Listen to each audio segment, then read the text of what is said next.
दोस्तों कैसे हैं। एग्जाम कॉर्नर पटना में स्वागत है। आइए हम टॉप 10,000 क्वेश्चन देखते हैं। टॉप 10,000 क्वेश्चन का सीरीज देखते हैं जो एसएससी के परीक्षा में आया हुआ है। एसएससी एमटीएस लेके जेई का, एसएससी सीजीएल का, सीएचएसएल का, एमटीएस का, जूनियर इंजीनियर का, इलेक्ट्रिकल का, किसी एसएससी का जो भी एग्ज़ाम होता है जिसमें प्रीवियस ईयर का क्वेश्चन बना हुआ है वही हम क्वेश्चन आइए देखते हैं। 10,000 का सीरीज है, लेकिन 10,000 क्वेश्चन हम एक दिन नहीं देखेंगे। 100 क्वेश्चन करके हम इसको सेट बना के चलेंगे, ठीक है, जिससे आपको छोटा सा वीडियो लगे और आराम से लगे आपको उसको पढ़ने में, ठीक है। चलिए आइए पहला क्वेश्चन देखते हैं कि वह स्थल जिसकी खोज सर्वप्रथम की गई थी तो उसका खोज हड़प्पा की गई थी। नेक्स्ट क्वेश्चन देखते हैं, हड़प्पा काल स्थल जहाँ से हल का टेराकोटा प्राप्त हुआ है कहाँ से हुआ है तो बनवाली से हुआ है। वह हड़प्पा केंद्र जिसके बारे में माना जाता है कि मेसोपोटामिया के साथ सीधा समुद्र का व्यापार था तो वो था लोथल के साथ। देखिए एसएससी जेई में पूछा हुआ है। और हड़प्पाई स्थल मांडा स्थित है चेनाब नदी के पास। वेदांग स्थित है मुंडक नदी, वेदांग नहीं है, मुंडक के पास। ऋग्वेद का वह मंडल जो पूर्णतः सोम से समर्पित है तो 9वां मंडल। ये देखिए जेई में पूछा हुआ क्वेश्चन है आपको। नेक्स्ट देखिए कि सिंधु घाटी के सप्ता एक बंदरगाह शहर था, वो कब था, कहाँ था तो लोथल का था। हड़प्पा शहर सभ्यता का शहर नहीं था, मेहरगढ़ नहीं था। भीमबेटका का नामक विश्व धरोहर प्रसिद्ध था। ये कब प्रसिद्ध था, प्रागैतिहासिक शिलालेख के लिए। एक नवपाषाण सांस्कृतिक स्थल नहीं है। कुंतासी का वैदिक काल महत्वपूर्ण देवता है अग्नि, इंद्र और सोम। सिंधु घाटी सभ्यता का डांसिंग गर्ल की मूर्ति कांस्य में ढाली गई थी, ठीक है। ये क्वेश्चन जो है जीडी में पूछा हुआ है। नेक्स्ट देखते हैं कि हड़प्पा और मोहनजोदड़ो के प्राचीन शहर बसाए गए थे सिंधु घाटी के सामने। नेक्स्ट क्वेश्चन है कि सिंधु घाटी की सभ्यता के बारे में सत्य नहीं है। पशु का मांस प्रमुख भोजन था। वह वेद जो मुख्य रूप से त्याग में कर्मकांड कार्य के साथ व्यवहार करता है उसे बोलते हैं यजुर्वेद। और वह वेद जो संगीत के वेद के रूप में माना जाता है उसको बोलते हैं सामवेद। चलिए और नेक्स्ट क्वेश्चन देखते हैं जो जीडी में पूछा हुआ था। प्राचीन स्थल लोथल जो अब एक प्रमुख पुरातात्विक स्थल के रूप में प्रसिद्ध है वह भारत के कहाँ स्थित है तो गुजरात में स्थित है। चलिए नेक्स्ट क्वेश्चन देखते हैं कि ऋग्वेद में कितने मंडलों में पुस्तकों में विभाजित किया गया है तो 10 में विभाजित किया गया है। प्रागैतिक काल में पहले युग को क्या कहा जाता था, पुरापाषाण युग काल कहा जाता था। सिंधु घाटी 4 बड़ी प्राचीन शहरी सभ्यताओं का गृह था, उनमें से कौन नहीं था तो रूस नहीं था। यह जीडी में पूछा हुआ है। सिंधु घाटी सभ्यता में 2 प्राचीन नगर हड़प्पा और मोहनजोदड़ो का था, मोहनजोदड़ो का। और देखिए नेक्स्ट क्वेश्चन देखिए, सूर्यकोटदा का पुरातात्विक स्थल कहाँ था तो वो था गुजरात में था। चलिए नेक्स्ट क्वेश्चन देखिए कि प्राचीन का वह पाकिस्तान का वह प्रांत जहाँ प्राचीन सभ्यता का स्थल मोहनजोदड़ो स्थित है तो वह था सिंध।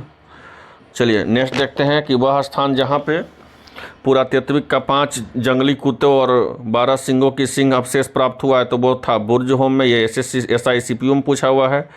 वेदांत कहा जाता है उपनिषद को। नवपाषाण स्थल एक औजली होल्डिंग है, कहाँ से, असम में। भारत में शुतुरमुर्ग पाए जाते हैं। पुरापाषाण काल में पुरातात्विक इमामगंज स्थित है महाराष्ट्र में। पुरातात्विक स्थल कोल्हिवा स्थित है उत्तर प्रदेश में। नेक्स्ट क्वेश्चन जो है देख लीजिए, सिंधु घाटी की सभ्यता सबसे पुरानी खोजा गया था भीड़नारा को। ऋग्वेद काल में आर्यानी देवी था। वन की प्राचीन सभ्यताओं में सबसे बड़ी सभ्यता थी सिंधु घाटी की सभ्यता। बुर्ज होम नवपाषाण युगीन का स्थल था आपको जम्मू कश्मीर में। वह हड़प्पाकालीन स्थल जहाँ पे जुताई वाले क्षेत्र साक्ष्य हैं तो वह कालीबंगा। ये पूछा हुआ था सीएचएस में। तो चलिए ये खत्म हुआ। अब सेकेंड में हम लोग देखते हैं महाजनपदों का उदय, ठीक है, या मगध का उत्कर्ष। वह राजवंश जिसने मगध साम्राज्य पर शासन नहीं किया था तो वो कौन था तो वो था गुप्त वंश था। 16 महाजनपद में किसकी राजधानी तक्षशिला में थी तो गांधार थे। एसएससी देखिए जेई में पूछा हुआ है। वह बौद्ध ग्रंथ जो 16 महाजनपद का उल्लेख करता है तो अंगुत्तर निकाय था। प्रारंभ में राजगीर जो आधुनिक में राजगीर का प्राचीन प्राकृतिक नाम है वह मगध के कहाँ था तो वह बिहार में था। चलिए एसएससी जेई में पूछा हुआ है। और राजशाही राज्यों में से एक नहीं है जो 7वीं और 8वीं सदी के शुरू और ईसा के पूर्व में मौजूद है तो वैशाली। मिहिर भोज स्वशासक थे प्रतिहार वंश से। तक्षशिला की ओर बढ़ते हुए सिंधु घाट नदी को पार करने के बाद 326 ईस्वी में भारत पर आक्रमण किया कौन तो सिकंदर किया। चलिए नेक्स्ट क्वेश्चन देखते हैं, जीडी में पूछा हुआ था। नेक्स्ट क्वेश्चन है, प्राचीन काल में बुद्ध काल के दौरान कपिलवस्तु शासक थे। शाक्य 332 बीसी भारत और राजा पोरस के बीच युद्ध किस नदी पर लड़ा गया था? तो झेलम नदी के पास लड़ा गया था। नेक्स्ट क्वेश्चन देखते हैं कि हरकन्या वंश का वह शासक जो अज्ञात का पुत्र था, अज्ञात शत्रु का पुत्र था और पाटलिपुत्र नगर की नींव रखी थी, तो कौन रखी थी? तो उदायन रखी थी। और महाजनों की राजाओं ने किससे किला बनवाए थे? तो वे सुरक्षा प्रदान करते थे। प्रसिद्ध चिकित्सक जीवक की नियुक्ति कहाँ हुई थी? बिंबिसार के दरबार में। 16 शक्तिशाली महाजनपद मौजूद थे प्राचीन भारत में। मगध एक शक्तिशाली महाजनपद होते हैं जो वैशाली बिहार में अपनी राजधानी बीज सहित प्रशासन के अन्य स्वरूप में अधीन कहलाता है, गण और संघ। चलिए तीसरा देखते हैं आपको, जैन धर्म और बौद्ध धर्म। ये बहुत ही इंपॉर्टेंट है, इससे हर एग्जाम में पूछा जाता है। चलिए जैन धर्म बौद्ध धर्म देखते हैं कि प्रारंभिक भक्ति आंदोलनों में एक नायनारों के नेतृत्व में था, वो थे शिव। ये पूछा हुआ था एसएससी जेईई में क्वेश्चन। प्राचीन धर्म में पहले तीर्थकर कौन थे? ऋषभदेव थे। बौद्ध धर्म के अधिकांश ग्रंथ लिखे गए हैं पाली भाषा में। वह शासक जिसके शासनकाल के दौरान बौद्ध धर्म महायान और हीनयान में विभाजित हुआ था वो कनिष्क के शासन में हुआ था। गौतम बुद्ध के जीवन की वह घटना जो स्तूप संबंध था वो मृत्यु था। अब बुरी आत्माओं को भगाने के लिए बौद्ध द्वारा किया जाने वाला हिमाचल प्रदेश का नृत्य कौन था? तो वो छम था। चलिए भगवान गौतम बुद्ध के जीवन काल के दौरान 7वीं और 6ठी शताब्दी ईस्वी में कितनी महाशक्तियाँ महाजनपद अस्तित्व में थी? तो वो 16 थी। लाइट्स ऑफ एशिया के रूप में जाना जाता है बुद्ध को। जातक कथाएं किस संप्रदाय में उड़ती थे? तो बौद्ध धर्म को। भगवान महावीर की शिक्षाएं संकलन को कहलाता है आगम सूत्र। 5वीं शताब्दी ईसा पूर्व में लिखा गया पाली का मूल मंत्र था बौद्ध धर्म का। वह धार्मिक समुदाय जो व्यवहारिक जीवन में 10 सार्वभौमिक गुणों का पालन करके आत्मशुद्धि और उत्थान के लिए प्रतिवर्ष पुर्यसन पर्व मनाया जाता है, वो होता है जैन धर्म का। 12वीं सदी के कर्नाटक में वीरशैव अनुयायी थे बसवसा के। चलिए नेक्स्ट क्वेश्चन देखते हैं कि तीसरी बौद्ध संगीत कहाँ आयोजित किया गया था? तो वो किया गया था आपको पाटलिपुत्रा में। 4 महान सत्य की अवधारणा है वो बौद्ध धर्म की है। गौतम बुद्ध का जन्म कहाँ हुआ था? लुम्बिनी में हुआ था। धर्म ग्रंथ का त्रिपिटक किसे कहा जाता है? जैन धर्म को कहा जाता है। चलिए नेक्स्ट देखते हैं कि वह राज्य जहाँ भगवान बुद्ध का जन्म हुआ था तो वो था बिहार। नेक्स्ट क्वेश्चन देखते हैं कि वह धर्म जहाँ भिक्षुओं के लिए चैत्य और विहारों का निर्माण किया था वो बौद्ध धर्म थे। नेक्स्ट देखते हैं कि बौद्ध भिक्षुओं के लिए निर्मित लोमा ऋषि गुफा स्थित है बिहार में है। चलिए नेक्स्ट देखते हैं मौर्य वंश और मौर्यांतर साम्राज्य। और देख लीजिए अशोक के आरंभ भारत का सर्व प्रसिद्ध शासक माना जाता था जिसके वर्तमान तटीय उड़ीसा के में विजय प्राप्त हुआ है कलिंग में। शुंग वंश का संस्थापक पुष्यमित्र शुंग है। वह शासक जिसे सार्वजनिक स्थानों पर अपनी राजगाहें स्थापित किया अशोक ने। सारनाथ में पाए जाने वाले मौर्य स्तंभ शीर्ष माना जाता है सिन चतुर्मुख संदर्भ में। कनिष्क के शासनकाल के दौरान वह स्थान जिसको चौथे बौद्ध परिषद के स्थल के लिए चुना गया तो वो था कश्मीर। सारनाथ में स्थित वह स्तूप जिसकी निर्माण महान मौर्य शासक अशोक ने किया था तो वो थे कौन? तो वो था आपको धमेक। बौद्ध धर्म बौद्ध स्मारक चौखंडी स्तूप भारत के किस में माना जाता है? तो उत्तर प्रदेश। कलिंग नरेश खारवेल का संबंध जो था महामेघवाहन वंश। अग्री के लेखकों का अग्रिमीज कहाँ माना जाता है? तो वो माना जाता है घनानंद को। नंद राजवंश का संस्थापक महापद्मनंद। वह शासक जिसके दरबार में यूनानी राजदूत मैगस्थनीज था वो चंद्रगुप्त। अशोक द्वारा नियुक्त धार्मिक अधिकारी माथी जाने जाते थे धम्मा से।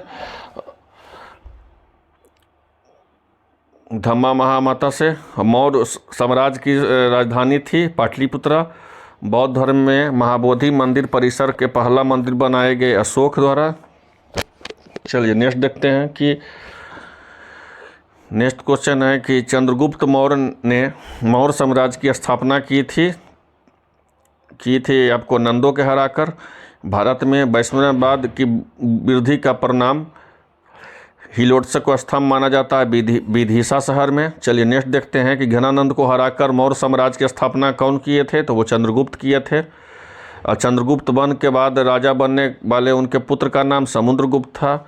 भारत में पूरे उप महाद्वीप का मौर्य साम्राज्य का विस्तार था चंद्रगुप्त के बेटे बिंबिसार ने।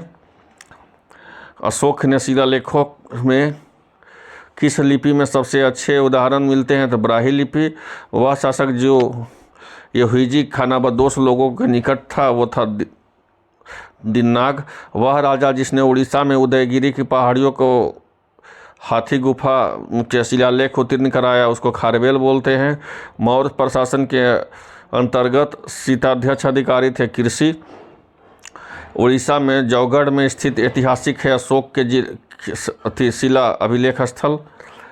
शैल कीर्ति स्तंभों दर्शाते हैं किसमें, तो मौर्य स्तंभ में। अमरावती स्तूप भारत में आंध्र प्रदेश में। चट्टानों के काटकर बनाई गई सबसे पुरानी गुफाएं जो थे मौर्य साम्राज्य की। सिकंदर ने भारत पर हमला किया 326 ईस्वी। चलिए देवों का प्यारा के नाम से जाने वाले कौन होता है, तो वो अशोक होते हैं। चलिए नेक्स्ट क्वेश्चन देखते हैं। अब आते हैं गुप्त साम्राज्य पे। ठीक है, गुप्त साम्राज्य का पहला क्वेश्चन देख लीजिए कि इसमें है कि प्रभावती गुप्ता आरंभिक भारत के सबसे महत्वपूर्ण शासक जो 1375 ईस्वी से 415 ईस्वी में थी। उसकी पुत्री का नाम था चंद्रगुप्त द्वितीय। और राजा हान होती ने युद्ध किया जो चीन के हान राजवंश के राजा थे और द्वितीय प्रयास में उन्हें हराया गया कनिष्क द्वारा। महाधीराज का उपाधि लेने वाले पहले गुप्त शासक थे आपको चंद्रगुप्त वर्ण। चालुक्य शासक पुलकेशियन की हर्षवर्धन का विजय का वर्ष था आपको 1618 ईस्वी।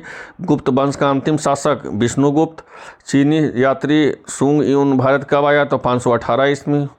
वह राज्य जो भारत प्रथम चंद्रगुप्त प्रथम को लिच्छुए से दहेज में मिला था पाटलिपुत्रा। किसके शासनकाल में चीनी यात्री हेंग सांग भारत आए थे, तो हर्षवर्धन। चलिए नेक्स्ट क्वेश्चन देखते हैं कि नालंदा प्राचीन शिक्षण संस्थान थे आपको बौद्ध धर्म से। ऐतिहासिक नालंदा विश्वविद्यालय का स्थापित किया था कुमारगुप्त के शासनकाल में। वह साम्राज्य जिसके शासन काल में भारतीय सभ्यता का स्वर्णयुग आया था, तो गुप्त काल में। तृतीय शताब्दी में बकाटक वंश का संस्थापक थे विंध्य शक्ति गुप्तकालीन साम्राज्य में थे विक्रमादित्य।